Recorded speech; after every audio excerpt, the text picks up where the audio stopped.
Bangladesh premier league BPL এর 11তম আসর চলছে। 2012 সালে বিপিএল এর প্রথম আসর আয়োজন করেছিল বাংলাদেশ ক্রিকেট বোর্ড বিসিবি। চলতি আসর ছাড়াও এই পর্যন্ত 10 বার বসেছে বিপিএল এ আসর।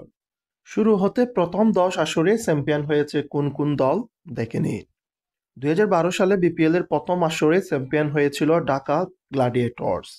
2013 সালে দ্বিতীয় আসরেও চ্যাম্পিয়ন হয়েছিল ঢাকা গ্ল্যাডিয়েটর্স। এর পরবর্তীতে 2015 সালে তৃতীয় আসরে চ্যাম্পিয়ন হয়েছিল কুমিল্লা ভিক্টোরিয়ান্স। 2016 সালে চতুর্থ আসরে চ্যাম্পিয়ন হয়েছিল ঢাকা ডাইনামাইটস। 2017 আসরে চ্যাম্পিয়ন হয়েছিল রংপুর রাইডার্স। 2018 সালে ষষ্ঠ আসরে চ্যাম্পিয়ন্স হয়েছিল কুমিল্লা ভিক্টোরিয়ান্স। 2019-20 সালে সপ্তম আসরে চ্যাম্পিয়ন হয়েছিল রাজশাহী রয়্যালস।